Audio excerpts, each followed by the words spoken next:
ng buong puwersa ng GV 99.9 Batangas. GV Balita Express. GV Balita Express.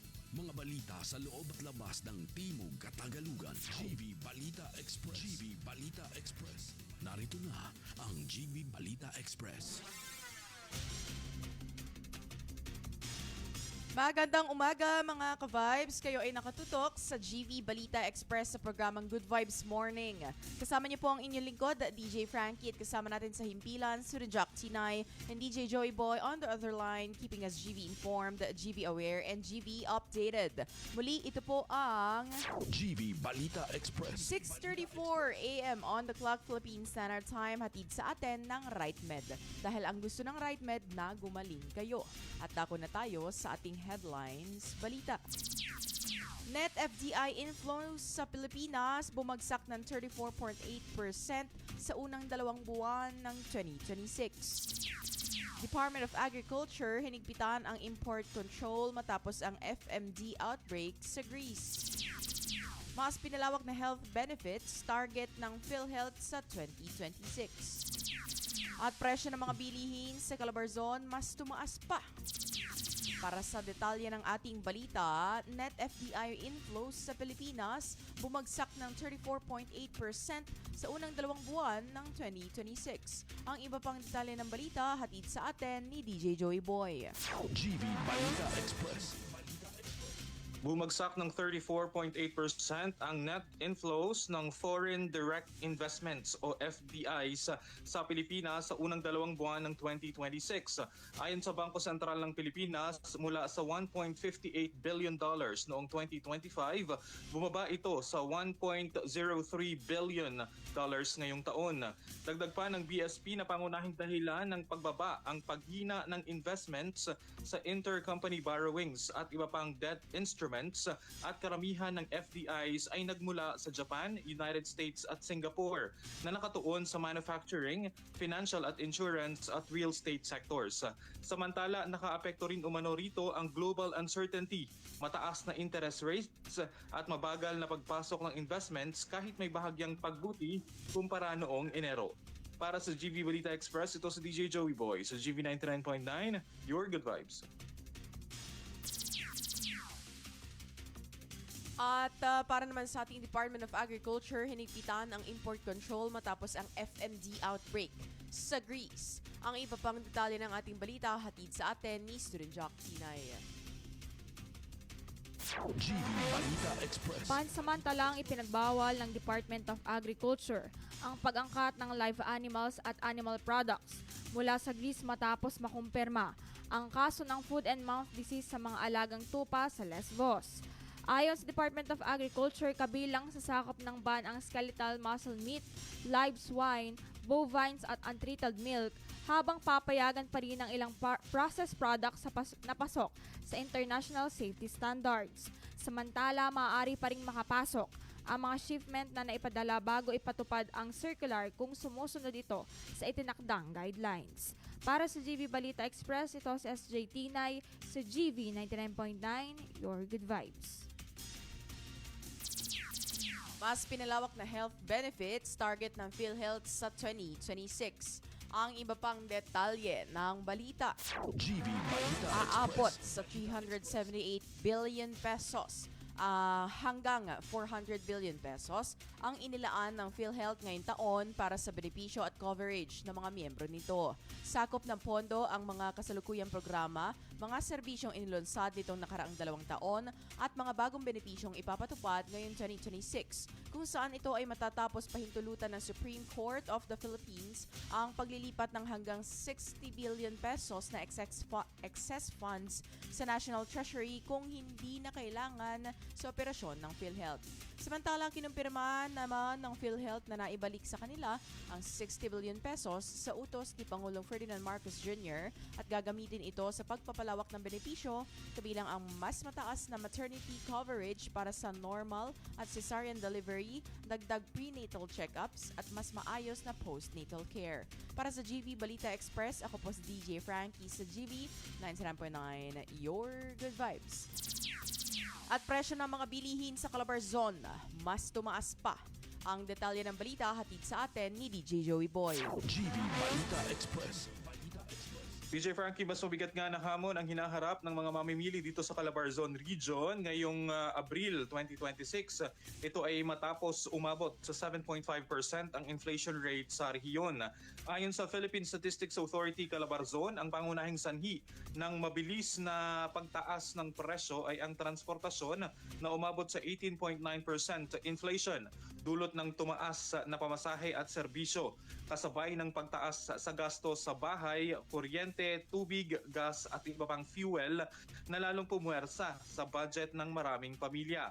Kaugnay nito, hindi nakaligtas ang mga pagkain sapagkat tumaas ang halaga ng bigas, isda, prutas at tinapay, mga nakahandang pagkain at pati na rin gulay na dati nang bumababa ang presyo noong Marso pero muling tumaas ang presyo noong Abril.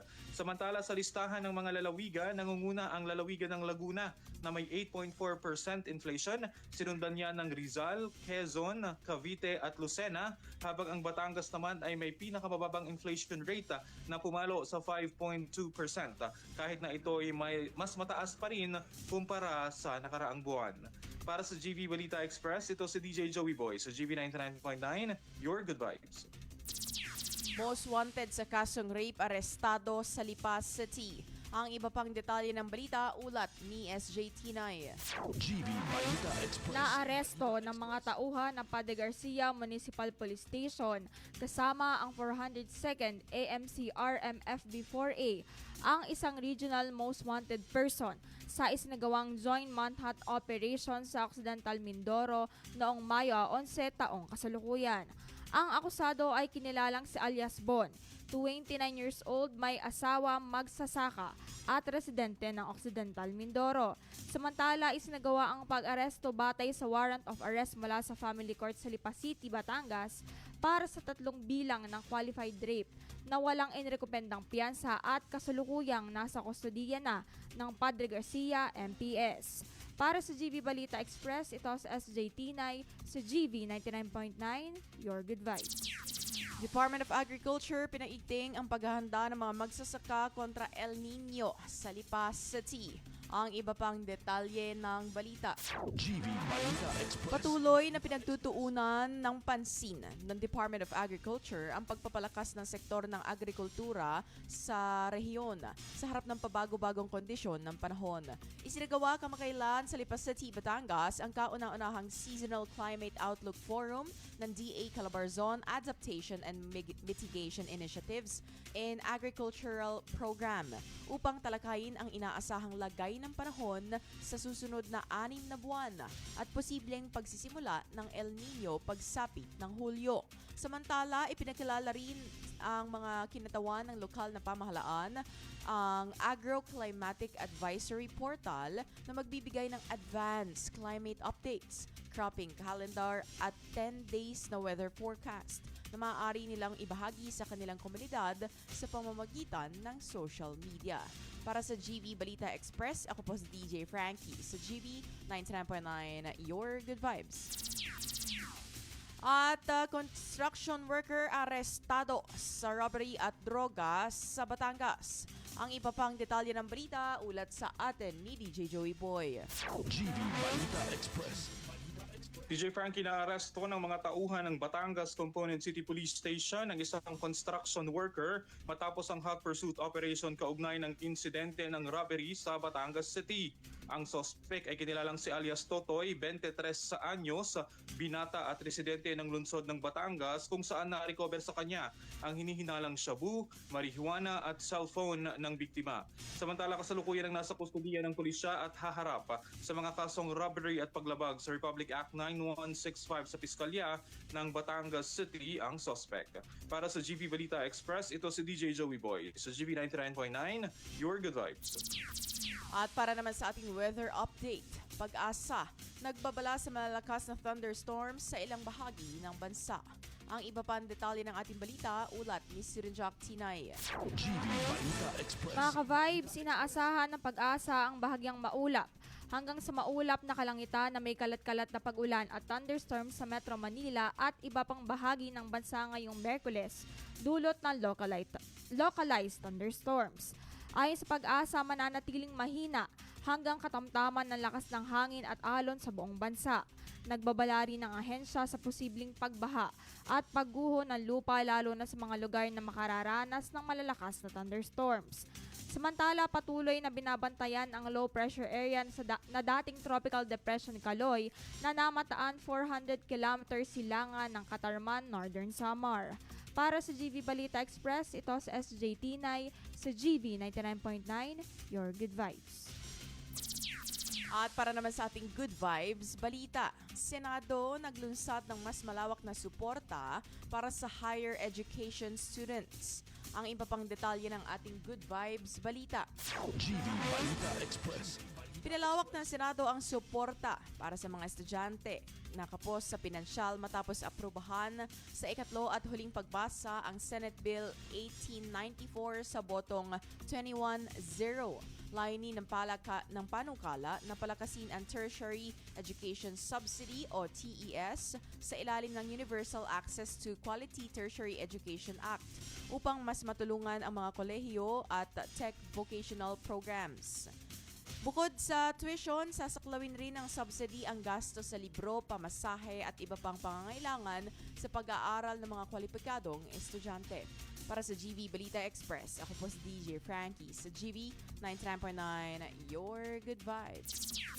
At yan ang kabuuan ng ating balita hatid sa atin ng Lipamedics Medical Center. You may follow them on their Facebook page, Lipamedics Medical Center, their Instagram at Lipamedics Medical Center, and you may check out their website, lipamedics.com. 6:45 a.m. on the clock, Philippine Standard Time. My name is DJ Frankie at kasama natin sa himpilan, Student Jock Tinay and DJ Joey Boy on the line, keeping us GB informed, GB aware, and GB updated. Manatiling nakatutok sa the most influential Good Vibes radio station. This is GV 99.9, Your Good Vibes. GV Balita Express. GV Balita Express. Mga may init na bagong balita. Magandang umaga po Mga sa lahat balitang ng dapat nanonood malaman sa ating ngayong live umaga. stream. Maraming GV salamat po Balita sa inyong Express. suporta. GV At Balita tutok lang Express. din sa ating Mga online balitang kinalap streaming. ng I-type buong lamang sa pwersa inyong mga ng browser, gv99-9.live. At buong araw niyo po kami pwede mapakinggan kahit sa parte ng mundo. Magandang umaga po and God bless everyone. GV Balita Express. GV